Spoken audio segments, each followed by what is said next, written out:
Qu'en est-il des préparatifs de la 9e édition des Jeux de la francophonie prévue du 28 juillet au 6 août 2023? Quels sont les contours de cet événement de l'année 2023? On en parle dans ce nouveau numéro de votre émission. Madame, Messieurs, bienvenue. Pour en parler justement, je reçois sur ce plateau Isidore Kwanja, directeur national du comité national de la 9e édition des Jeux de la francophonie, à qui j'ai dit bonjour et bienvenue. Bonjour, merci. Merci monsieur d'avoir répondu à notre invitation. Merci, c'est moi qui vous remercie. Alors, vous chapeautez justement le comité national qui est chargé d'organiser justement les Jeux de la francophonie. D'abord, oui. L'équipe est composée de combien de personnes? L'équipe, à ce jour, est composée de 151 personnes. Mais elle est en train d'évoluer parce que plus on s'approche des Jeux, plus on aura besoin de plus de monde. Mais au jour d'aujourd'hui, nous sommes à 151 personnes. Ok, et l'événement a été reporté, je pense, à 2 reprises. Quelles étaient les vraies raisons de ces reports?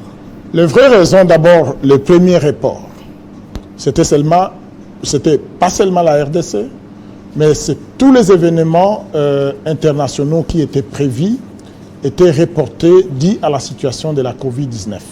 Vous savez, même les Jeux olympiques au Japon ont été reportés, tous les événements étaient reportés. Il y a eu un moment où dans toutes les administrations, on faisait pratiquement du télétravail, donc il n'y avait pas de contact et donc c'était pratiquement difficile en ce moment-là d'organiser les Jeux de la francophonie en 2021. Donc ça a été reporté en 2022.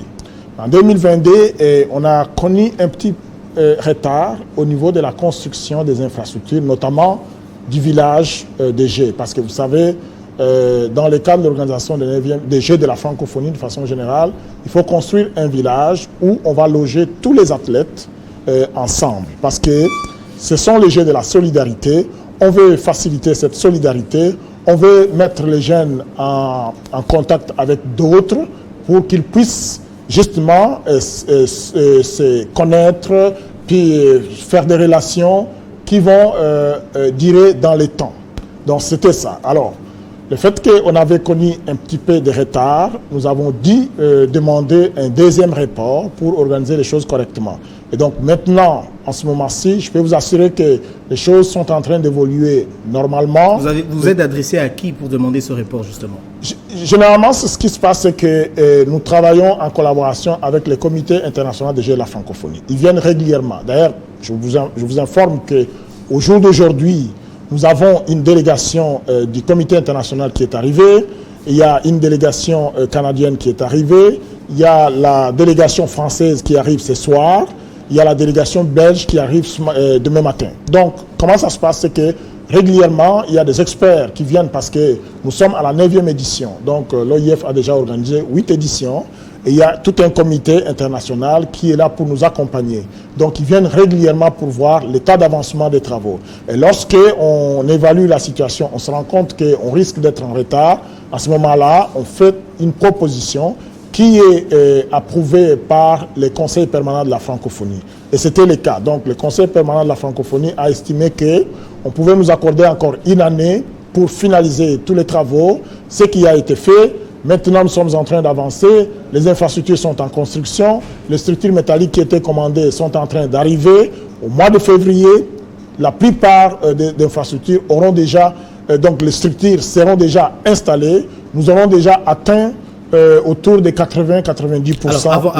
Avant qu'on y arrive, justement, donc il n'y a pas d'autres raisons en dehors celles liées justement à la COVID-19. Il n'y a pas d'autres raisons. La raison principale pour le premier report, c'était la COVID-19. Ça, c'était au niveau mondial. Tous les événements qui étaient prévus au niveau mondial, même les conférences internationales, les conférences ça on a bien compris, tout ça avait été reporté. Oui. Le deuxième report, c'était dit justement au fait qu'il y avait eu des retards au niveau de la construction des infrastructures. Et maintenant, il n'y aura plus de report. Donc, il n'y a pas d'autre raison, on a bien compris. Alors, oui. À l'heure actuelle, comment évoluent les travaux? Les travaux évoluent normalement. Il faut vous dire qu'au niveau de l'organisation des Jeux, il y a le volet infrastructure, il y a le volet organisationnel. Le volet infrastructure est géré par le ministère des ITPR. C'est le ministère des ITPR qui a signé des contrats. c'est lui avec l'agence des grands travaux qui fait le suivi technique. Nous faisons le suivi pour nous assurer parce que on nous a confié le mandat d'organiser les Jeux et nous devons nous assurer d'avoir des infrastructures. Et donc ce que nous faisons chaque semaine, c'est de descendre sur le terrain, de rencontrer les entrepreneurs, de recueillir leurs préoccupations, de les transmettre au gouvernement pour dire voici qu'est-ce que les entrepreneurs nous disent pour évoluer rapidement. Parce que l'objectif, c'est que nous puissions avoir ces infrastructures au plus tard à la fin du mois d'avril.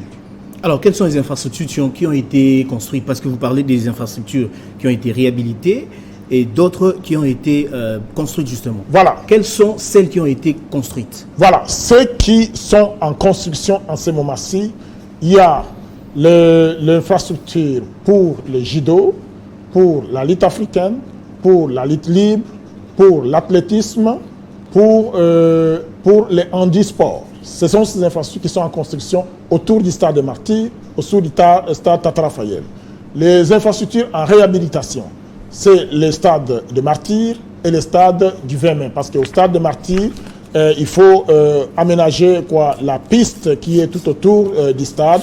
Donc ces travaux de réhabilitation sont faits. Vous savez, si vous rentrez aujourd'hui au stade de Martyrs, vous allez voir qu'on a installé les sièges pour les supporters. C'est vraiment magnifique. Donc ces travaux sont en train d'être faits. Mais il y a aussi une autre infrastructure dont du gouvernement japonais qui, elle, est déjà fin prêt. Je veux vous informer que dans d'autres pays, des pays comme des pays développés, on ne construit pas des infrastructures parce que les infrastructures sont déjà là. Si on avait déjà des infrastructures, on n'aurait pas construit.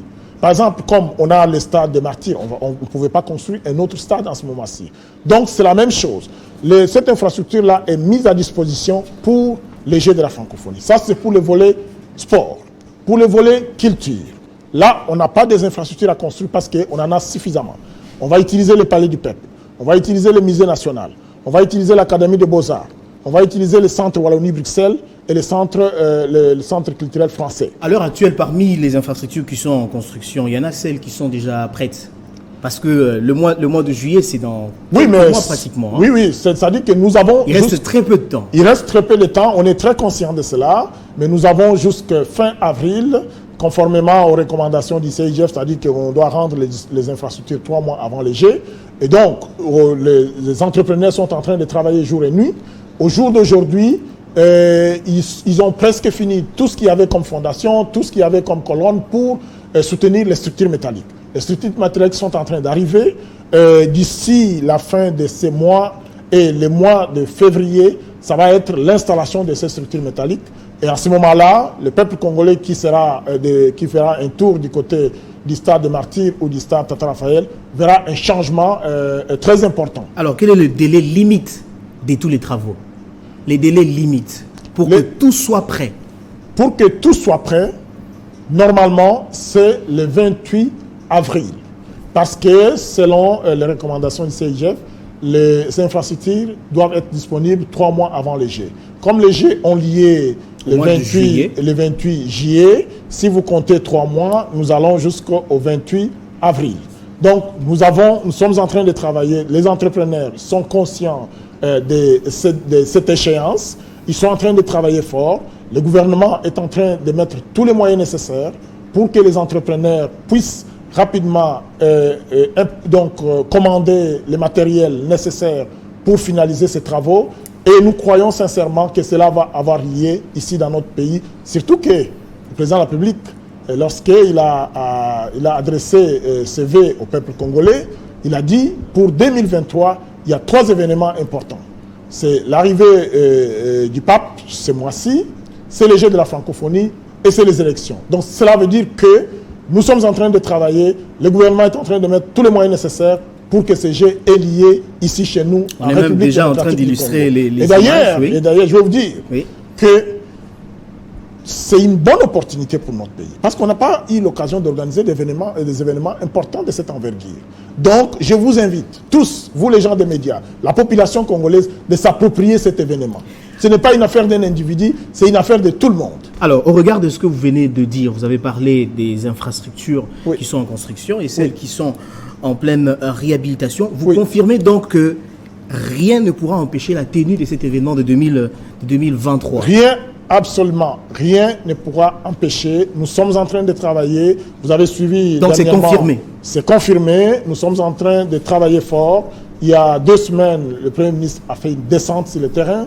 Il a vu de lui-même l'évolution des travaux. Là où il y a eu des petits problèmes, on est en train de régler déjà la descente. On est justement en train de régler tout cela pour que les entrepreneurs puissent mettre les bouchées doubles, travailler fort pour que nous ayons ces infrastructures avant les Jeux. Alors, monsieur le directeur, quels sont les sites retenus pour cet événement?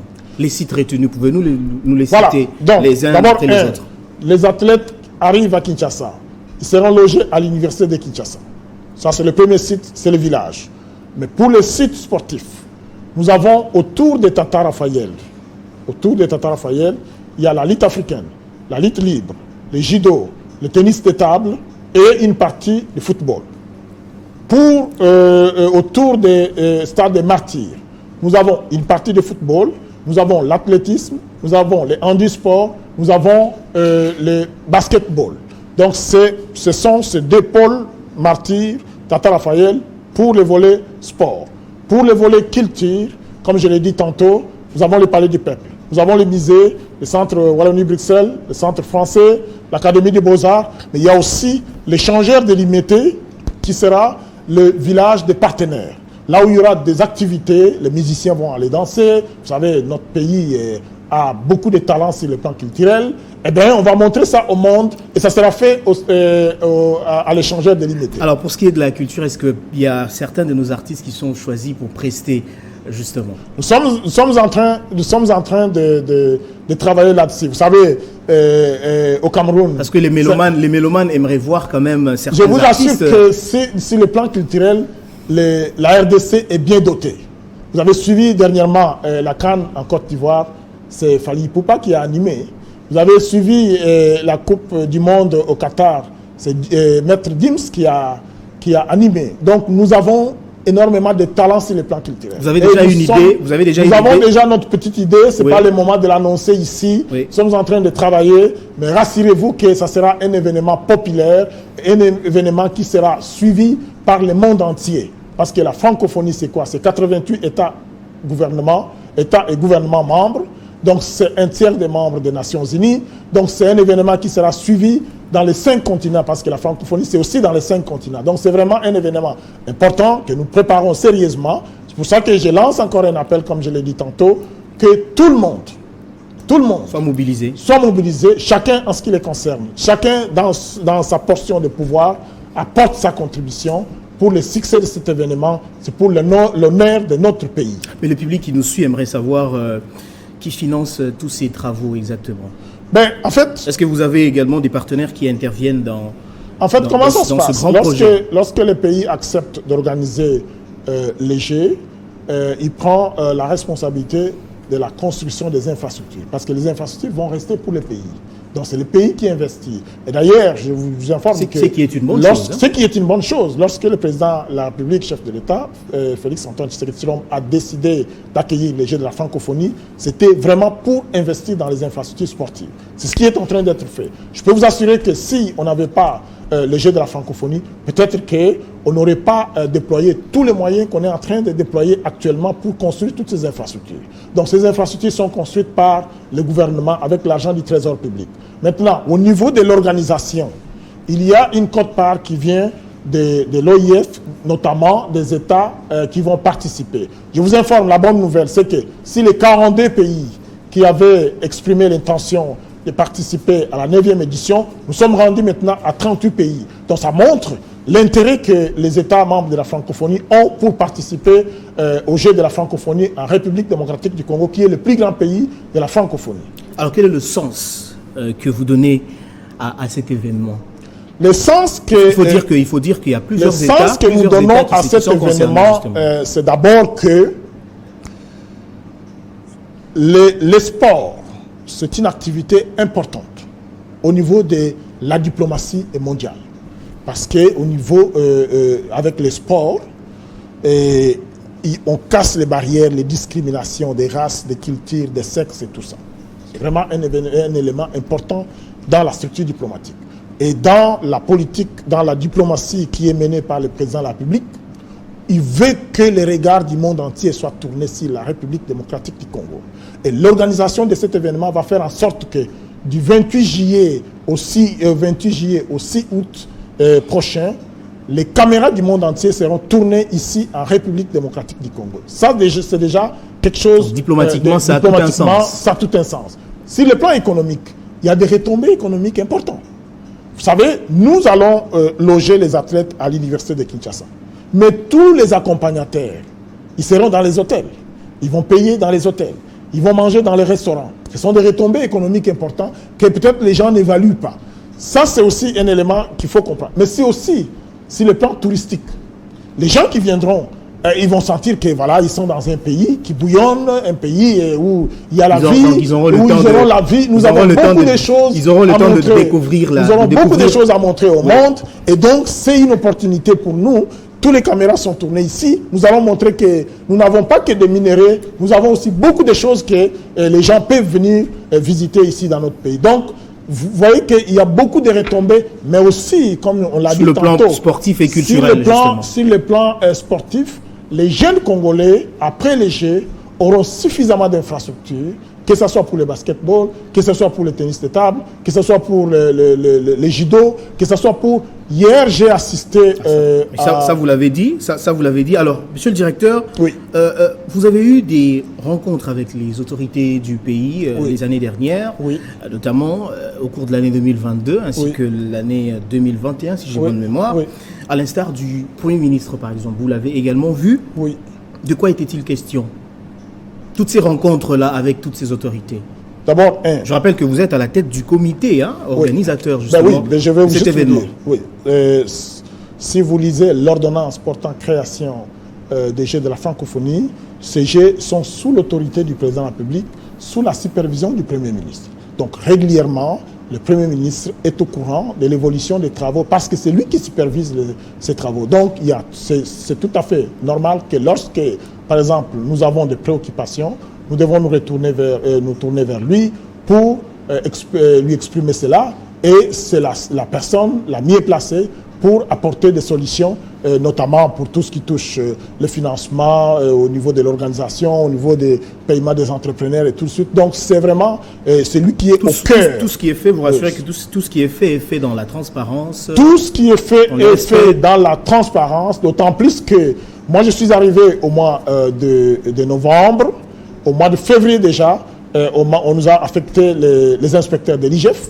Donc on travaille en toute transparence avec eux. Donc chaque jour, chaque semaine, on fait notre plan de déclassement, on les fait approuver par eux. Chaque semaine, on demande à la banque qui nous envoie les extraits bancaires, on les envoie, ils sont au courant de ça, on les fait en toute transparence. Alors est-ce qu'à un moment donné, vous avez eu un problème lié aux finances ?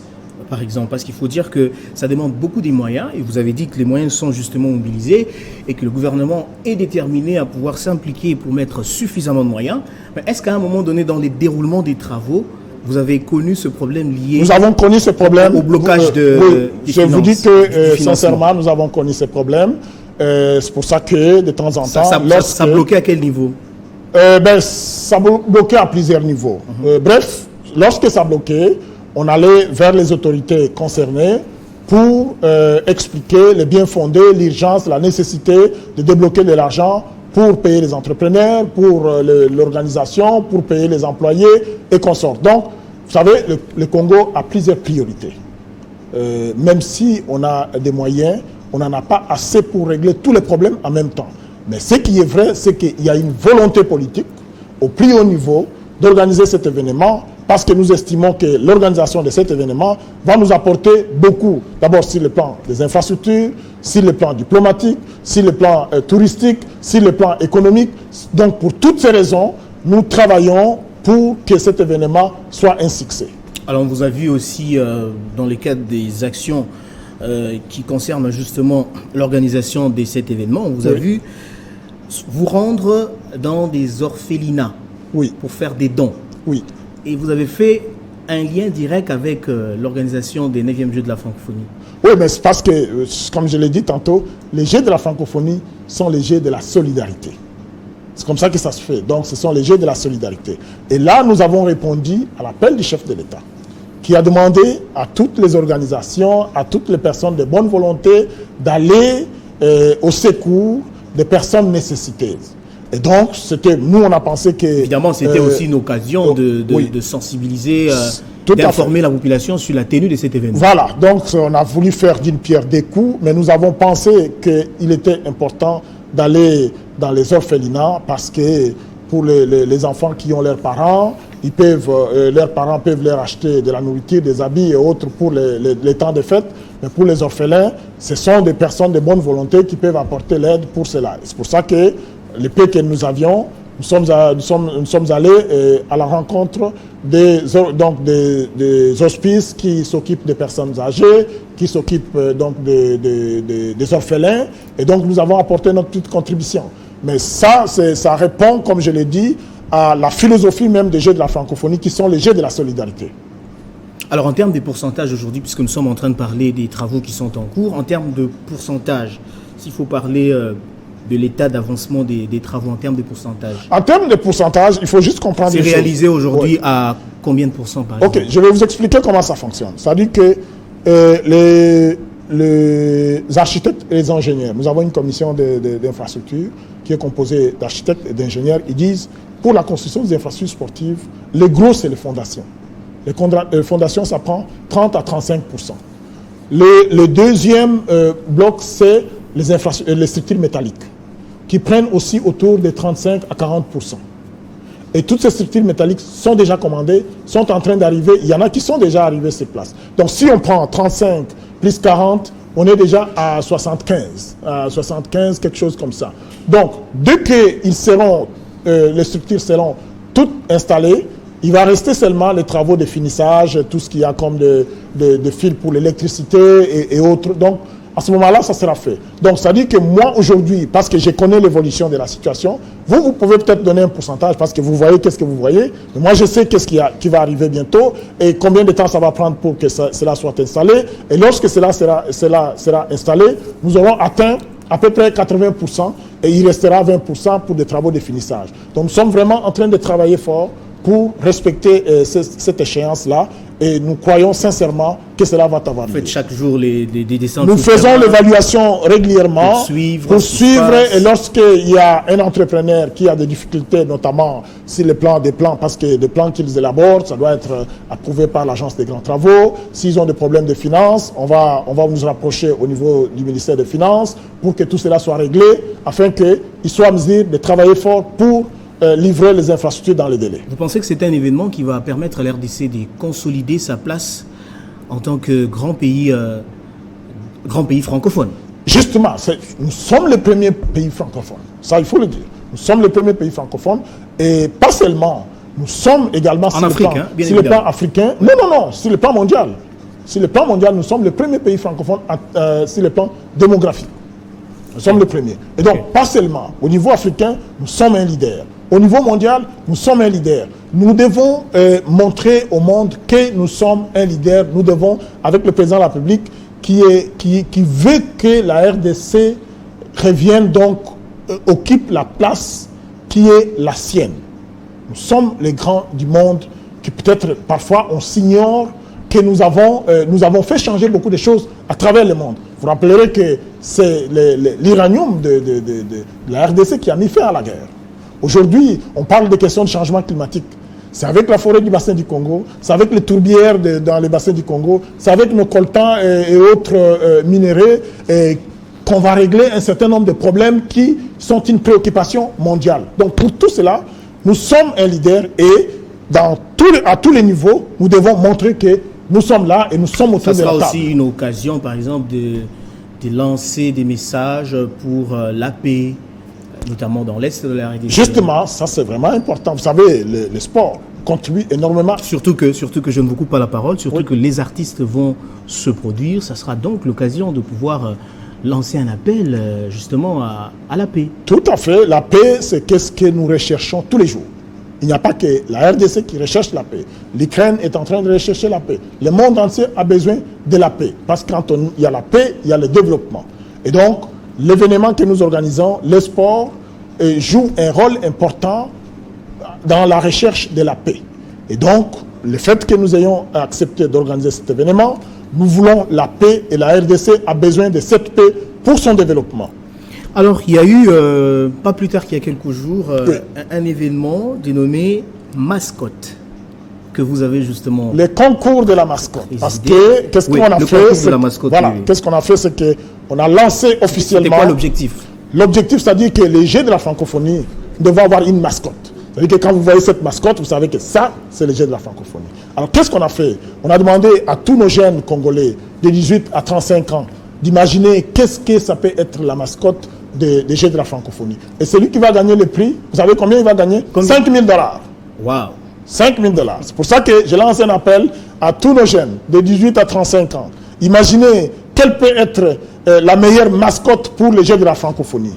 Et donc, si vous devez aller sur notre site maintenant, vous allez souscrire, vous allez nous proposer qu'est-ce que vous pensez qui peut être la meilleure mascotte pour les Jeux de la francophonie. Et nous allons mettre en place un comité qui va évaluer, qui va analyser tout cela. Et on va choisir les meilleurs. Et les meilleurs vont gagner le prix de 5 000 $. Alors, on est en train de boucler. Est-ce que vous avez un message à lancer justement au peuple congolais Les messages... par rapport justement à cet événement qui avait été reporté quand même à 2 reprises. Aujourd'hui, vous affirmez en tant que directeur du comité national de ces Jeux de la francophonie, justement, Oui. vous affirmez qu'effectivement cet événement aura lieu. Alors, avez-vous un message à lancer à la population qui nous suit de partout dans le monde? Le message que j'ai à lancer, c'est que ces Jeux de la francophonie que nous organisons dépassent nos différences culturelles, idéologiques, religieuses et tout consort, et politiques. C'est vraiment une affaire de la nation congolaise. Et pour cela, je demande à tous les Congolais d'apporter leur contribution, chacun en ce qui les concerne. C'est un événement qui nous concerne tous. Parce que quand nous sortons du territoire national, nous portons tous un nom. Nous sommes tous Congolais. Si nous réussissons cet événement, partout où nous serons, on va dire les Congolais sont braves. Si nous échouons, on va dire les Congolais ne sont pas capables. Or, l'impossible n'est pas congolais. Donc, nous allons réussir. Mais pour ça, nous avons besoin... Vous êtes optimiste. Je suis de nature optimiste et je sais que ce que je suis en train de faire est dans la bonne direction et que nous allons réussir. Mais je demande à mes compatriotes congolais de s'impliquer. De s'impliquer parce que les gens qui viendront ici, il faut qu'ils voient la ville propre, il faut qu'ils voient les gens courtois, il faut qu'ils voient l'accueil, et la chaleur quinoise. On va accueillir combien de pays? On va accueillir, je vous ai dit que la francophonie, c'est 88 États et gouvernements. Donc tous les pays membres de la francophonie? Non, en fait, ceux qui participent, ce sont... Parce que si les 88, oui, il y a les pays qui sont membres à part entière, il y a les pays qui sont associés, il y a les pays qui sont observateurs. Ceux qui participent, c'est juste les pays membres à part entière. Et donc, il y avait 42 pays qui avaient exprimé l'intention. Aujourd'hui, nous sommes rendus à 38 pays qui ont déjà exprimé la volonté et qui ont déjà payé leurs cotisations pour participer à cette 9e édition ici à Kinshasa. Il y a une cotisation également. Et oui, mais c'est-à-dire que tous les athlètes qui viennent, ils doivent payer 400 € par personne. Leurs pays doivent apporter une contribution. Tout cela va contribuer à la partie organisationnelle. Mais la partie infrastructure, ça c'est le gouvernement qui s'en charge pour construire les infrastructures parce que ça va rester pour son pays. Monsieur Isidore Kwanja, merci d'avoir répondu à notre invitation. Cette émission touche à sa fin. C'est moi qui vous remercie. Merci beaucoup de m'avoir donné l'occasion de m'adresser à mes compatriotes congolais. Ça valait vraiment la peine. Merci. Je rappelle que vous êtes directeur national du comité national de la 9e édition des Jeux de la francophonie. Avec vous, nous avons justement parlé des contours de cet événement. Merci à vous tous de nous avoir suivis partout dans le monde. Restez fidèles au programme de Télé 50.